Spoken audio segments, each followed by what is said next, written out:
Muy buenas noches, mis queridos hermanos, querida audiencia de su canal, La Voz de María. Comenzamos el programa La Vida en Cristo y me acompañan dos misioneros, Alex y Francisco. Buenas noches. Buenas noches. Bien, vamos a comenzar el programa de hoy. ¿Y de qué vamos a hablar? Sobre cuáles son los frutos de Jesucristo en nuestras vidas. ¿Cuál es la ganancia de la vida de fe? ¿Cuál es la ganancia y cuál es el fruto de nuestra unión con Cristo, de nuestra vida cristiana vivida auténticamente? Vamos a comenzar en oración, en el nombre del Padre, del Hijo y del Espíritu Santo. Amén. Amén. Ven, Espíritu Santo, llena los corazones de tus fieles, enciende en ellos el fuego sagrado de tu amor, envía tu Espíritu y todo será creado y renovará la faz de la tierra.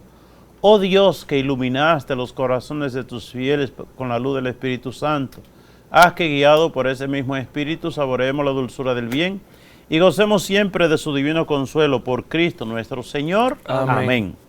Hermanas y hermanos, muchas cosas llegan a nuestras vidas, muchas cosas vienen a nuestras vidas, muchas cosas las conseguimos porque salimos detrás de ellas en nuestras vidas. Hay algunas de esas cosas que nos dan algo de ganancia, algo de alegría, algo de placer. Muchas nos dejan pérdida. Muchas después de haberla obtenido nos lamentamos. Muchas de ellas son destructivas. Muchas de ellas no dejan nada bueno. Pero ¿qué trae Jesucristo en nuestras vidas? Él mismo va a confesar a qué vino al mundo y a qué vino a nuestras vidas. Vamos a ver el capítulo 10 del Evangelio de Juan, versículo 10. Juan 10:10. El ladrón no viene más que a robar, matar y destruir. El ladrón viene a tu vida a destruir y a matar. Yo he venido Dice el Señor. Para que tengas vida. Yo he venido para que tengan vida. Ahora, ¿y qué clase de vida? Y la tengan en abundancia. Y la tengan en abundancia. Primeramente, oigan, dice Jesucristo, yo he venido para que tengan vida y la tengan en abundancia. Cristo no nos trae una vida pírrica, una vida media, sino una vida rica, una vida en plenitud, una vida en abundancia. Eso es lo que tenemos en la vida de Cristo. Por eso, yo tengo un amigo que él una vez vivía una vida de desorden mundana y dice él que él vivía en la miseria, en la rabalización, vivía una vida pobre. Dice, pero después que se encontró con Jesucristo y puso a Jesucristo al frente de su vida, dice él, y es verdad, dice, a mí después de eso se me sobra el oro, la plata y el vino. ¿Cómo dice? El vino, la plata y el oro. Bueno, esas cosas, es decir, hay en abundancia y no hace falta nada. Donde Cristo está, llegó la riqueza, ¿verdad? La pobreza del hombre es vivir sin Cristo, porque ya lo decía Santa Teresa, el que tiene a Dios lo tiene todo y el que no tiene a Dios no tiene nada. Pero vamos a ver Juan 3:16, porque ¿cuál fue el proyecto de Dios Padre al enviar a su Hijo al mundo? Vamos a ver Juan 3:16. Pues Dios amó tanto al mundo. Dios amó tanto al mundo, es decir, ¿qué está a la base de todo? El amor de Dios hacia nosotros. Dios nos amó tanto Que dio a su Hijo único. que envió a su Hijo, envió a Jesucristo. ¿Para qué? Para que todo aquel que cree en Él Para que todo aquel que crea, en Él no muera, no muera, sino que tenga vida eterna. sino que tenga vida eterna. Sino que tenga vida eterna. No un poquito de vida, no una vida por 10 años, ni 20 años, ni 100 años, ni siquiera por 1.000.000 de años. La vida por toda la eternidad que nunca pasa. Oiga usted, la belleza de la vida es Jesucristo. Vivir en Cristo. Por eso, qué confusión en la familia, el padre de familia que ama mucho a sus hijos, pero no conoce esa riqueza y cree que la riqueza de la vida es darle cosas a los muchachos. Por mucho que tú le des, por cosas que tú le des, si no le da a Jesucristo, si no cultiva esa vida de Cristo en sus vidas, entonces automáticamente tus hijos serán pobres. Todo aquel que no tiene a Jesucristo vive una vida de pobre, ¿verdad? La riqueza es vivir en Cristo. Vamos a ver cómo el salmista experimenta esa alegría que da Dios, esa riqueza en su vida. Vamos a ver el Salmo 4, versículo 8. Salmo 4, versículo 8. Dios, me has dado más alegría interior Me has dado más vida, dice el salmista. Dios me ha dado más alegría que cuando ellos abundan en trigo y en vino. que aquel que vive en la abundancia del trigo y del vino. Es decir, aquellos que viven en la abundancia de las cosas materiales. Incluso menciona el vino como aquel que vive en el alcohol, en la borrachera, dice, yo en la presencia de Dios, dice el salmista, tengo más alegría, tengo más vida, tengo más plenitud que todo aquel que abunda en el trigo, todo aquel que abunda en el vino. Es decir, las cosas materiales te dan un poquito de gozo, un poquito de alegría, un poquito de placer, pero Dios la da todo, dice Santo Tomás de Aquino. Las cosas de este mundo, tú cuando anhelas o deseas algo de este mundo, tú piensas en tu imaginación que va a alcanzar una alegría grande y que ya yo cuando tenga eso no quiero más. El que pensó ir a Nueva York y un día consigue los documentos, ¡ay! ¡Qué cosa más grande hasta que llega a Nueva York! El que quiere un motor, una bicicleta o un vehículo, ¡ay! Cuando yo tenga esas cosas, y el día que la tiene, se da cuenta que eso no le llena el corazón. El que logra hacer una casa, cuando yo tenga mi casa, y el día que tú tienes tu casa, te das cuenta que con eso no tiene. Dice Santo Tomás de Aquino, Dios es el único que rebosa el corazón del hombre. Todas las cosas de este mundo te dejan el corazón a media o menos. Dice, sin embargo, Dios rebosa el corazón, no solamente lo llena, sino que lo rebosa. Sobra, donde está Dios, sobra. Por eso incluso ustedes mismos ven cómo Jesucristo, hay una multitud de miles de gente y le da pan y le da pez en abundancia. ¿Y cómo se sabe que había en abundancia? Que sobró, ¿verdad? Sobró. Y dice, ay, con 200 denarios nos da para darle de comer a esa gente. Designa, 200 denarios era mucho, designa que por mucho que sea el dinero, nunca va a llenar, nunca va a ser suficiente en la vida humana. Sin embargo, Jesucristo en la vida humana plenifica el corazón, lo llena y lo rebosa. Por eso, hermanas y hermanos, dice el salmista que Dios le da más alegría que si abundara en trigo y en vino. Es decir, designa las cosas materiales de valor en aquel tiempo. Por mucho que tú consigas y que tú tengas y que tú lograste, si no lograste empaptar esa vida en Cristo, quedaste pobre. Entonces, vamos a ver ese mismo salmo en el versículo 9. Cómo de las riquezas que da Dios es algo que la gente busca mucho. Y vamos a ver, Salmo 4, versículo 9. En paz me acuesto En paz me acuesto y enseguida me duermo. y enseguida me duermo. ¿Por qué? Solo tú, Dios, me haces vivir tranquilo. Porque Dios me hace vivir tranquilo. ¿Cuánta confusión en el mundo de hoy? Quiero hacer una casa en el hoyo más recóndito. Y Jarabacoa está lleno de casas en el hoyo, en el firme, en todo ese mundo de cosas. La gente hoy está buscando paz. Yo lo que quiero es paz. Un lugar de paz. Porque la gente cree que la paz está en el lugar.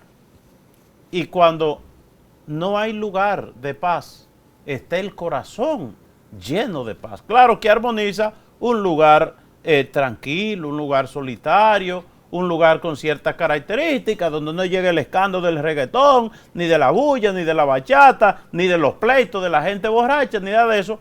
Una bendición. Pero si usted en su corazón no tiene la presencia de Dios, olvídese que esa paz es incompleta. No estoy diciendo que sea malo tener una casa en el firme, o una casa en el llano, o una casa en el monte. No estoy diciendo que eso sea malo, sino que estamos buscando la paz donde no la hay. Oigan lo que dice el salmista. Vamos a repetir el Salmo 4, versículo 9. Gente que para dormir tienen que beber pastillas, antidepresivos, y hacer esto y hacer lo otro. Oigan lo que dice el salmista. En paz me acuesto En paz me acuesto y enseguida me duermo. y enseguida me duermo. Es decir, el hombre de paz duerme bien. ¿Por qué? Solo tú, Dios, Solo tú, Dios, me haces vivir tranquilo. me haces vivir tranquilo. Eso es una receta.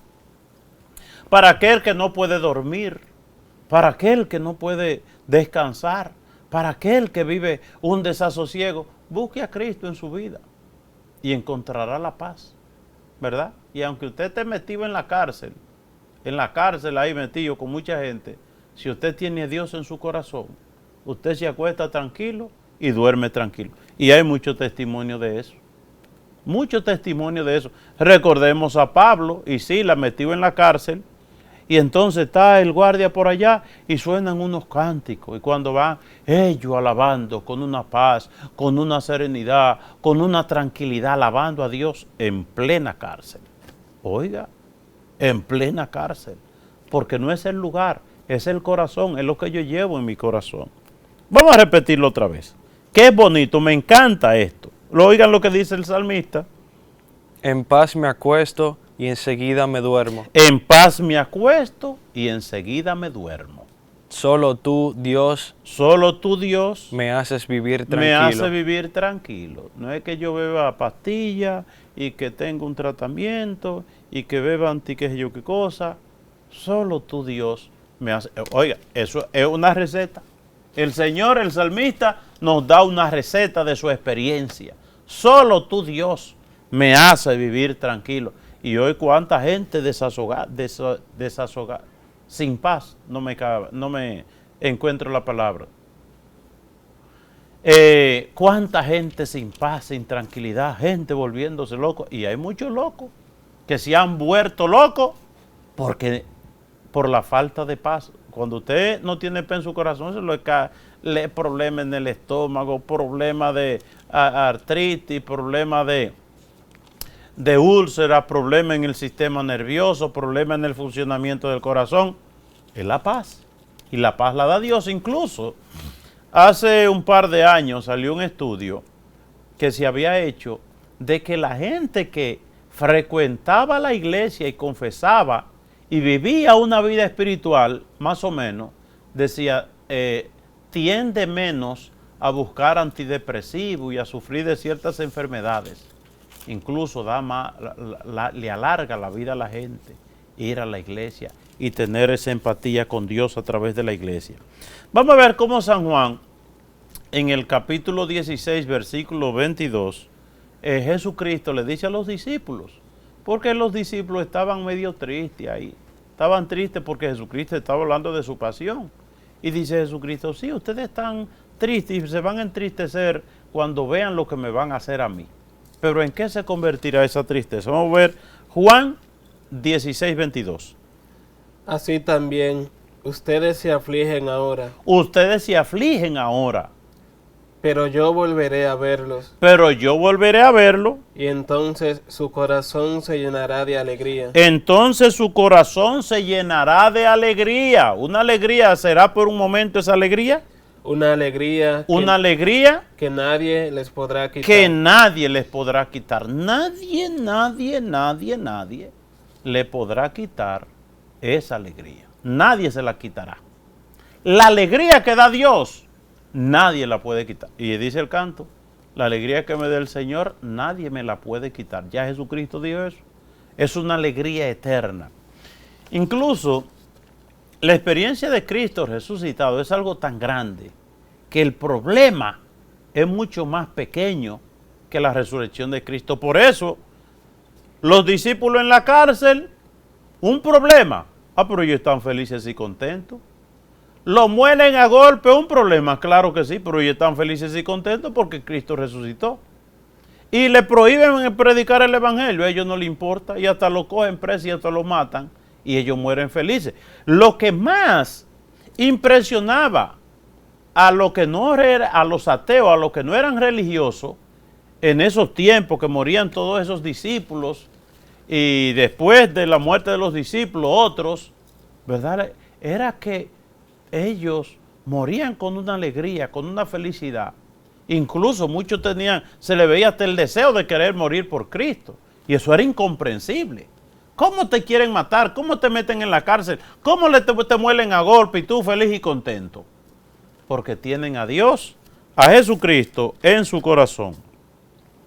Por eso, el Salmo 1, vamos al Salmo 1, el versículo 3, que nos habla de cómo el cristiano cimentado en Cristo es un árbol de fruto. Vamos a ver esa comparación que pone el Salmo 1. Será como árbol.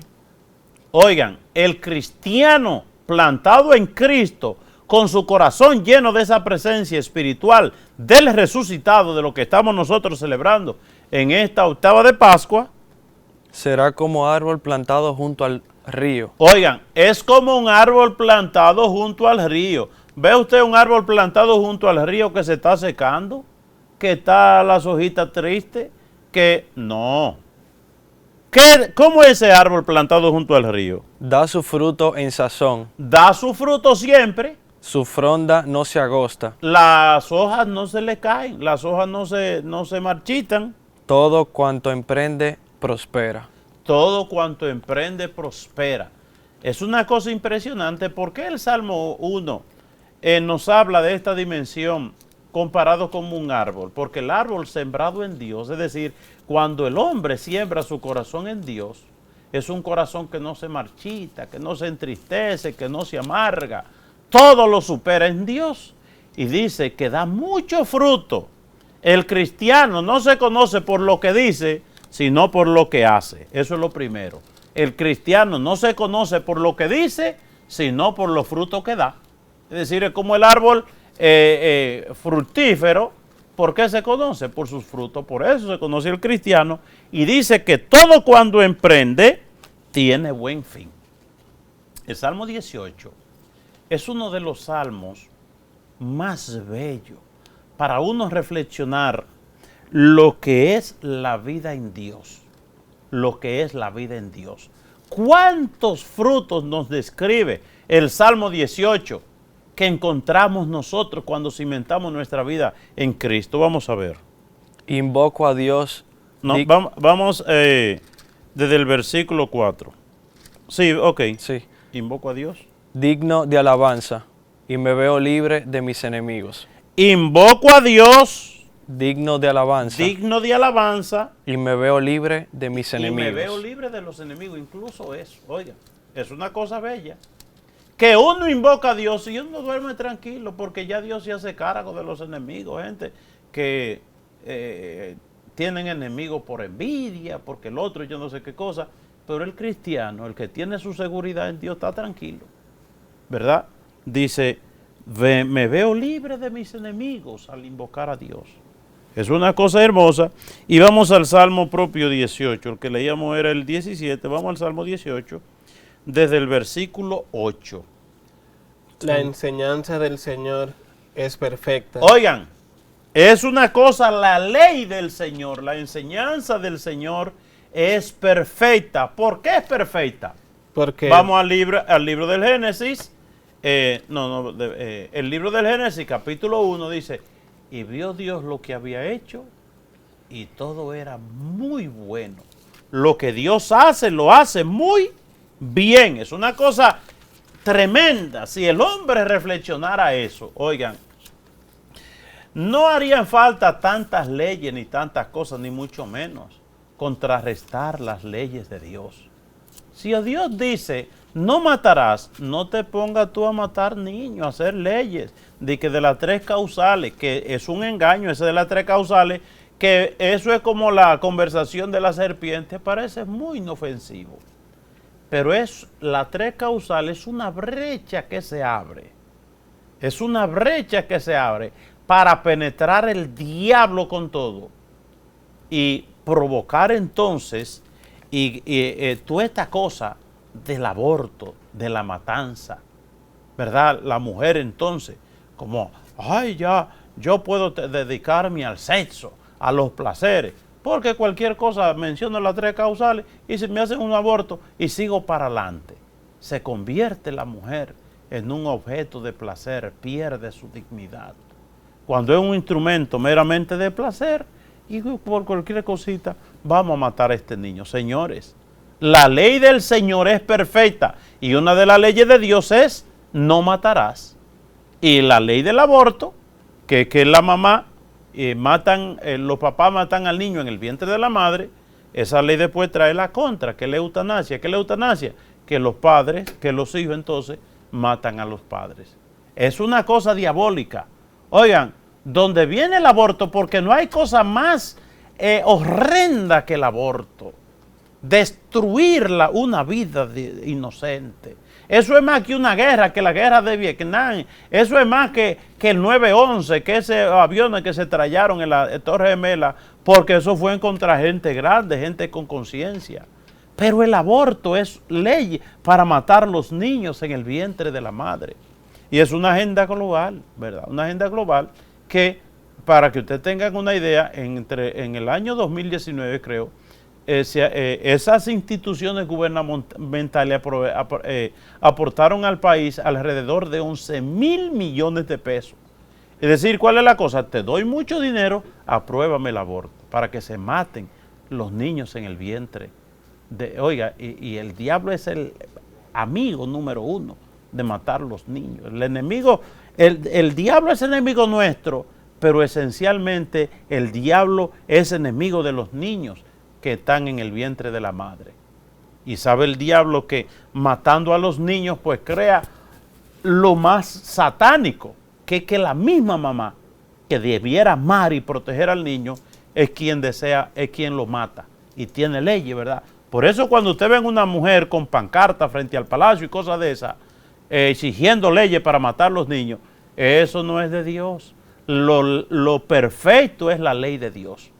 Todas estas cosas, oiga, la defensa de la vida, eso no tiene de que vamos a buscarle la vuelta para que haya una oportunidad de matar a un niño. Eso no existe. Eso no existe en la conciencia cristiana. Porque las consecuencias de eso uno ni la sabe, ¿verdad?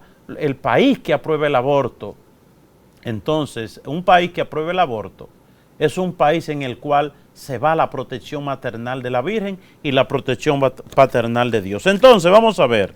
La ley del Señor es perfecta. Lo perfecto es lo que Dios establece. Por eso va a decir Pedro, más vale obedecer a Dios que a los hombres. En ciertos casos, más vale obedecer a Dios que a los hombres. Cuando la ley del hombre va en contra de la ley de Dios, entonces hay que obedecer a Dios antes que a los hombres. Vamos a seguir. Porque da nueva vida. Da nueva vida. Oigan, la ley del Señor da nueva vida. Seguimos. El mandato del Señor es fiel. El mandato del Señor es fiel. Porque hace sabio al hombre sencillo. Oigan, hace sabio al hombre sencillo, dice también, o instruye al ignorante. ¿Cuánta gente que no estudiaron, que no hicieron ni un segundo de la primaria, que no fueron a la universidad y son sabios? Todos esos consejeros que tenían nuestros campos, nuestras comunidades, que sus consejos no venían de que salieron del país o fueron a una universidad a estudiar. ¿De dónde le venían esa sabiduría? De Dios. El hombre que se abre a Dios. El hombre que en su sencillez y humildad se abre al plan de Dios. Recibe una sabiduría usted. Oiga, que supera y crece a toda la sabiduría que se consigue en las universidades. Seguimos. Los preceptos del Señor son justos. Los preceptos del Señor son justos. No son como muchas leyes humanas que van en detrimento del más pobre, del más indefenso, del más sencillo, del que menos puede. El precepto del Señor, la ley del Señor es justa. Porque traen alegría al corazón. Traen alegría al corazón. El mandamiento del Señor es puro. El mandamiento del Señor es puro. Y llena los ojos de luz. Y llena los ojos de luz. El hombre lleno de Dios ve claro. Y dice también el versículo, uno de los versículos, es descanso del alma. Es descanso del alma. Y la ley del Señor es perfecta y es descanso del alma. El dictamen del Señor es verdadero, instruye al ignorante. Es una cosa profunda. Lo que trae al hombre esa relación con Cristo, esa relación con el resucitado, es una cosa grande. Los preceptos del Señor alegran el corazón y dan luz a los ojos, ¿verdad? Por eso ustedes ven que el mismo San Pablo, cuando se encuentra con Cristo, ¿verdad?, que era un perseguidor de la iglesia, dice, se le cae unas escamas de los ojos, recibió la luz de Dios y ya podía ver claro. ¿Qué pudo ver claro? Que Jesucristo es el Señor, como él mismo lo confiesa. Seguimos, vamos a seguir el Salmo. El temor del Señor es limpio. El temor del Señor es limpio, es decir, el temor al Señor no es miedo, sino respeto a las cosas de Dios. Y eso da limpieza de corazón. Sigue. Y permanece para siempre. Permanece para siempre. Es estable, ¿verdad? Es decir, la ley del Señor, no, eso de las cosas de Dios ya pasó. Eso era cuando yo estaba chiquito. Eso era para mi abuelo, no. Oigan, las cosas de Dios tienen un valor perenne, eterno y para siempre. No, porque es que eso del aborto, eso era antes que era pecado, por ello no. No, siempre es pecado matar, siempre. Y oiga, una ley humana. Por eso, lo que originalmente escribieron la Constitución Dominicana, que prescribe la defensa de la vida desde la concepción, que gente más sabia, que hombre más sabio era Duarte y esos trinitarios que liberaron al país y pusieron a Dios delante. Dios, patria y libertad, y hasta la Biblia. Y entonces, esa gente con esa sabiduría divina, entonces prescribieron que la defensa de la vida va desde la concepción. Y ya hasta los científicos muy renombrados, de grandes instituciones, de grandes academias, de grandes universidades, pues lo dicen claro.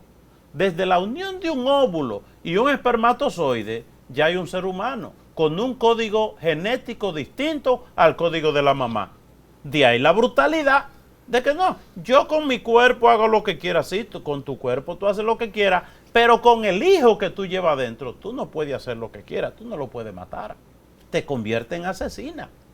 Dios te ha dado un corazón de madre para que ame a tus hijos, no para que lo mate. No para que lo mates. Es una cosa elemental. Es una cosa elemental, ¿verdad? Pero caemos en la brutalidad. ¿Cuál es la brutalidad? Que nos cerramos el plan de Dios y entonces queremos ignorar el plan de Dios, tirarlo a la basura, porque ese no sirve. El plan mío, ese sí sirve. Pues déjeme decirle que no, que el plan perfecto es el plan de Dios. Pero vamos a seguir este Salmo 18. Los decretos del Señor son verdaderos. Los decretos del Señor son verdaderos, no están cimentados sobre mentiras, ni sobre intereses particulares. Que gente, por buscar lo particular, pues empieza a hablar mentiras y que... No, las cosas de Dios son claras, rectas, para siempre, nobles, justas, verdaderas. Todos ellos son justos. Todos los mandatos del Señor. No es que a mí me guste una cosa, hoy está eso de moda en la iglesia, y a toda la gente, no, porque yo, sí, muy bien, yo soy católico, pero no, la confesión no. Y oiga, no, que yo no estoy de acuerdo con el matrimonio, sino que yo me junte con una mujer o con un hombre y yo seguir comulgando. No. Es decir, ya esas son cosas inventivas, ¿verdad? De mente pobre, que no llegan a darse cuenta de la riqueza de los planes de Dios. El hombre de fe, oigan bien, se da cuenta que la alegría y la plenitud del hombre y el bienestar incluso de la comunidad humana viene de la obediencia a los mandatos de Dios, porque Dios lo hizo muy bien.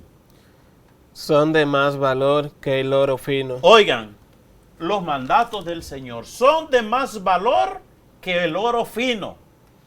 Son más dulces que la miel del panal. ¿Por qué son más valiosos que el oro fino? Oigan, ¿por qué los preceptos de Dios son más valiosos que el oro fino? Porque hay gente que han conseguido riqueza de oro, de plata, de lo que sea. Pero sin Dios, sin el juicio que da Dios, han conseguido un SIDA. han conseguido un accidente y se matan en carros súper poderosos. Han desbaratado, han destruido su familia, porque gente que consigue 2 o 3 pesos pues se tira a la calle y lo han matado por ahí. Gente que han conseguido dinero y oro en cantidad y a los 2 o 3 días son pobres otra vez. Y han quedado peor y enfermos. Y yo he enterrado gente que eran gente más o menos, consiguieron dinero y lo que encontraron fue la muerte en la calle, o en aquel tiempo que moría mucha gente de SIDA. A mí me tocó enterrar mucho de esa gente. Y cuando tenían dinero, ay, fulano sí es dichoso que tiene dinero, pero eso le llevó al hoyo. El dinero sin juicio, el oro sin juicio, nos lleva al hoyo. Pero el que tiene juicio, ¿verdad? El que tiene el juicio de lo alto, el que tiene esa relación con Dios, tiene a Dios. Y ya eso es riqueza.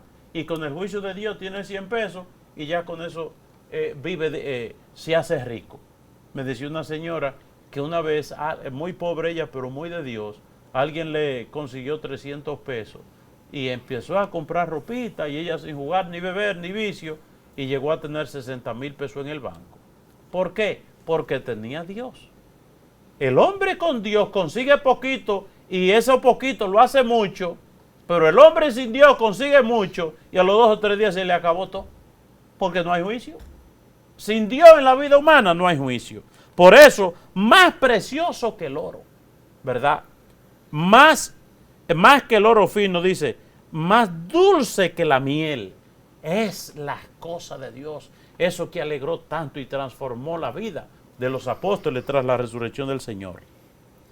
Son también advertencias a este siervo tuyo, y le es provechoso obedecerlas. Le es provechoso una advertencia. Y le es provechoso al hombre, le es provechoso caminar en los caminos de Dios.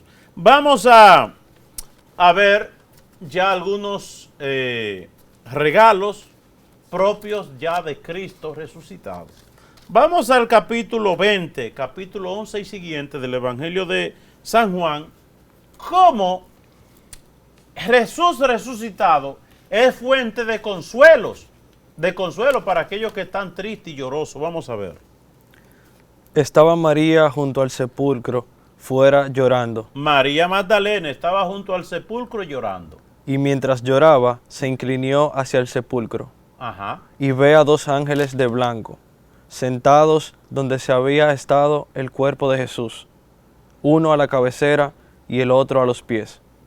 Dicen ellos: Mujer, ¿por qué lloras? Oigan, ¿qué le dicen los 2 ángeles? Mujer, ¿por qué lloras? Tú estás llorando. Ella está llorando porque no ve el cuerpo de Jesús, piensa que se lo robaron.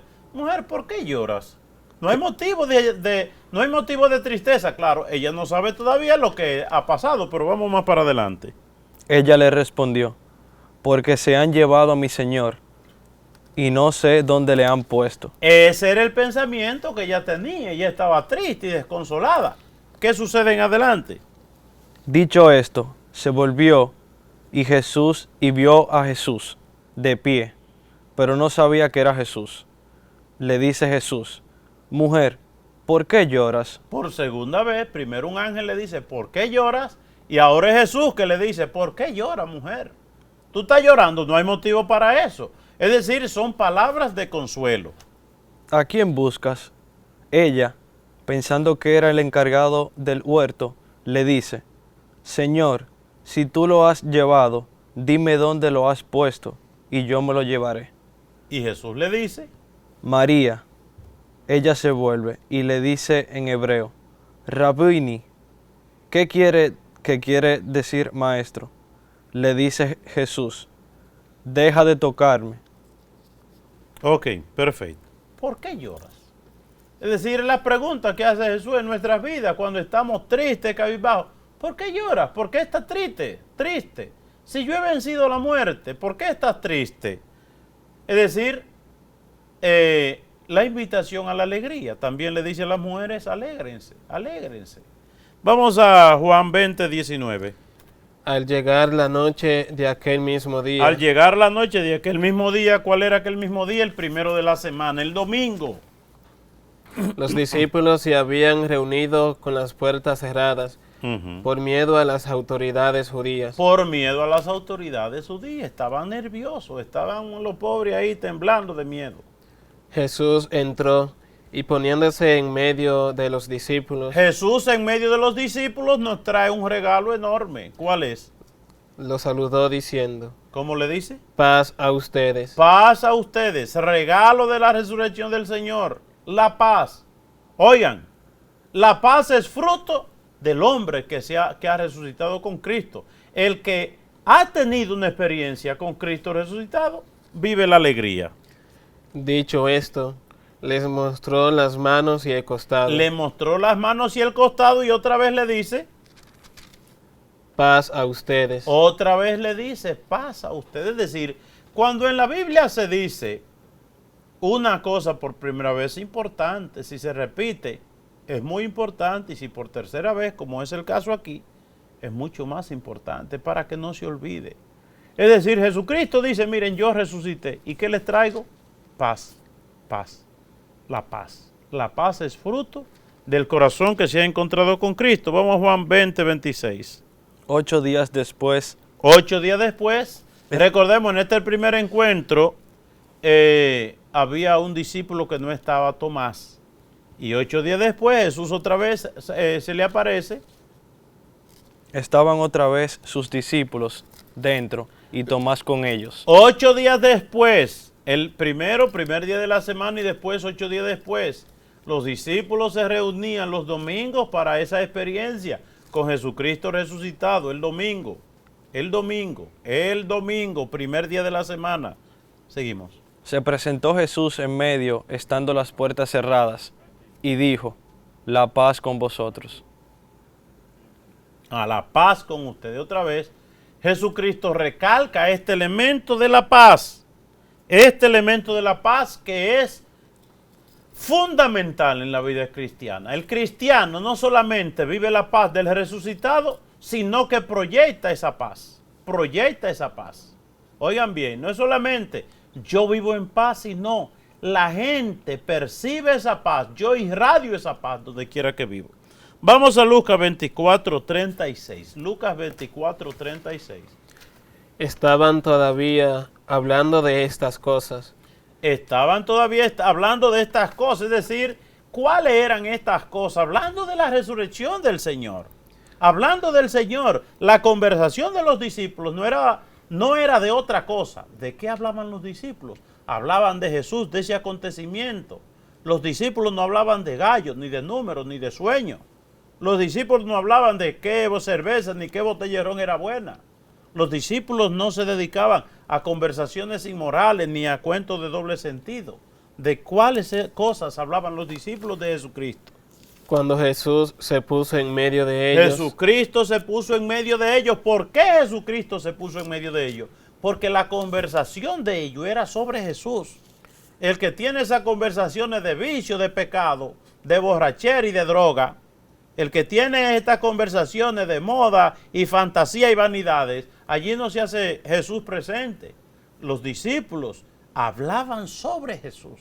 Y al hablar de Jesús, Jesús, otra vez, los saludó diciendo, Jesús los saludó diciendo, paz a ustedes. paz a ustedes, paz a ustedes.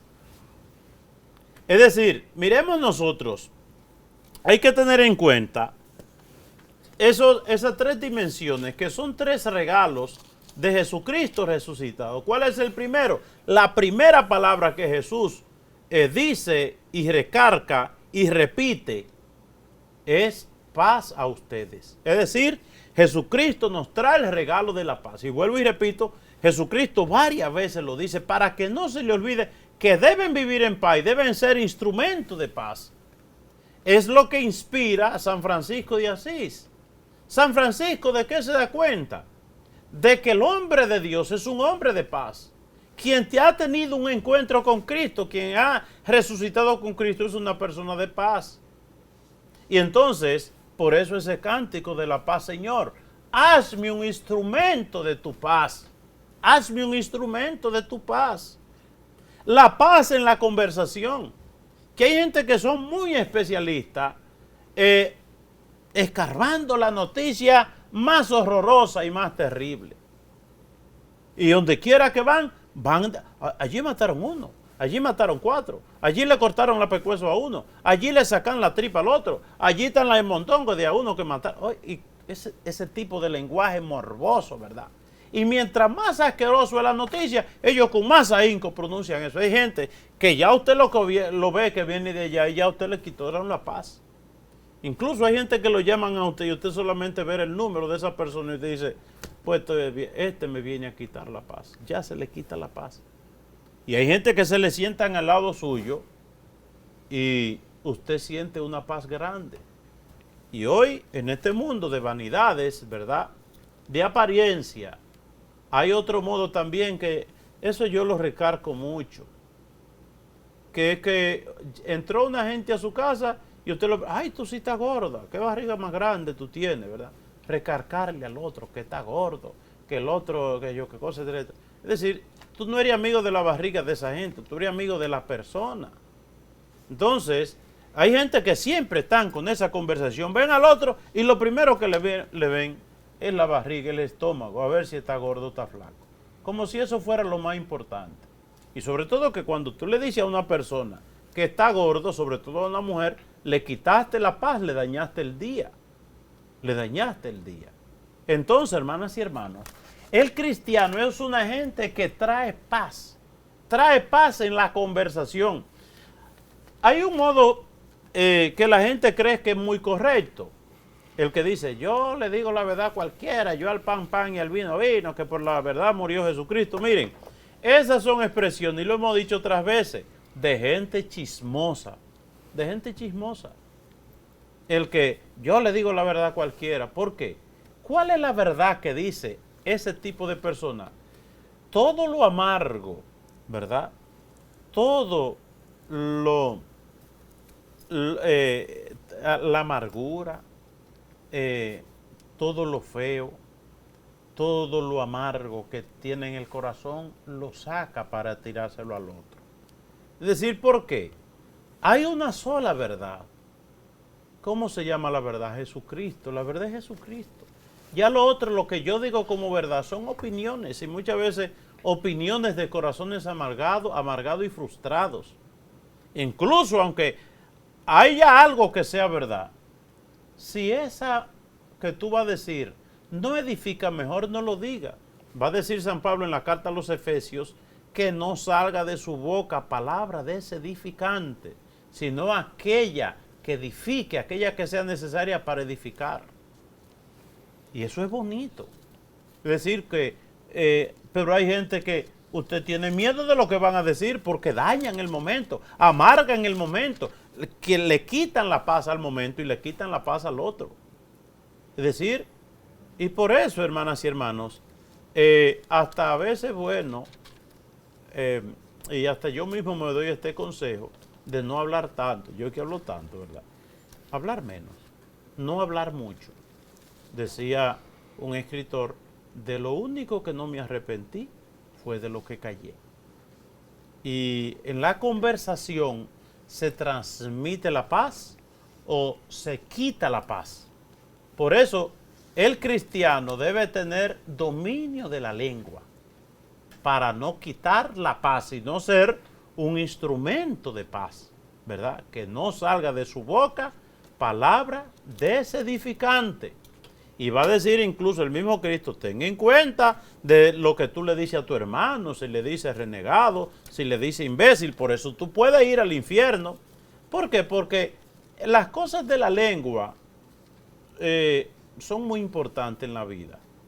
Son muy importantes y nosotros como que a veces le restamos importancia a esa dimensión del lenguaje que quita la paz o que da la paz. Lo mismo ese lenguaje aplicado en la familia.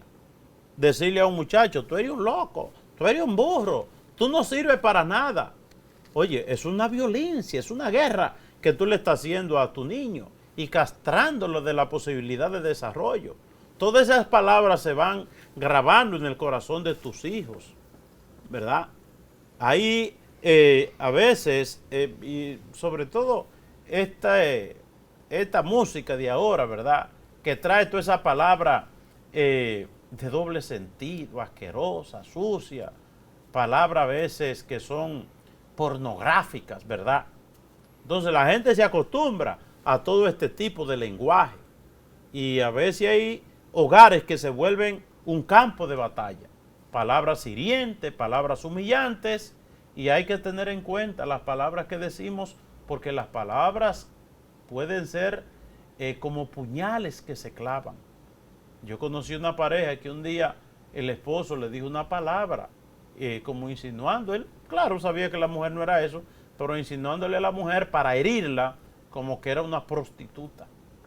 Y esa mujer le dijo, pues hasta hoy soy mujer para ti. Ese hombre después lloraba y ese hombre después se enfermó. Ese hombre murió de muy mala manera, arrepentido, ¿verdad?, de eso que había hecho, pero que le había hecho tanto daño a la esposa que la esposa le dijo, sí, te perdono, pero más nunca soy esposa para ti.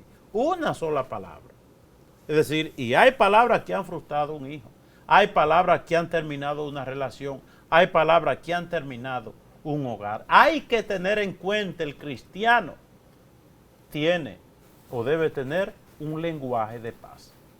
Hermanas y hermanos, ya llegando al final de este programa, La Vida en Cristo, agradecer a ustedes su sintonía. Eso es lo primero, agradecer la sintonía con el programa. Segundo, decirle que nosotros tenemos un problemita como a nivel mundial, pienso yo, y es que nosotros le damos la importancia que merece la Cuaresma, el Triduo Pascual, la Pasión de Cristo, pero nos quedamos con un pedacito solamente de Jesucristo resucitado. ¿Por qué?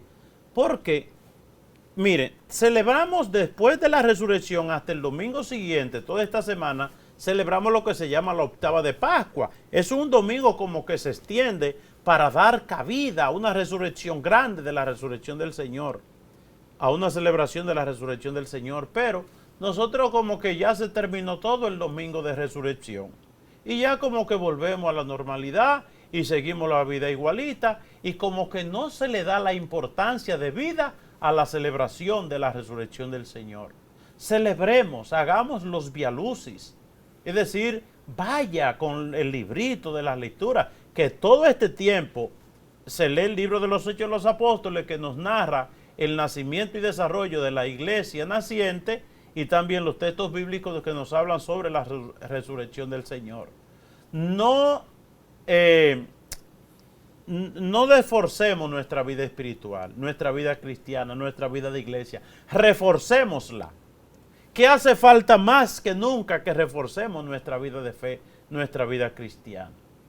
Y así llegamos al final del programa La Vida en Cristo, agradeciéndoles a ustedes que ustedes son lindos con nosotros, ¿verdad?, al estar ahí viendo el programa y que no solamente lo veamos, sino que aprendamos. Y le doy gracias a los misioneros, a Alex y a Francisco, que han estado con nosotros esta noche. Que por intercesión de la Santísima Virgen María y todos los santos, el Señor nos colme de sus bendiciones, en el nombre del Padre, del Hijo y del Espíritu Santo. Amén. Siga con este su canal, La Voz de María, que es su mejor compañía. Pasen buenas noches.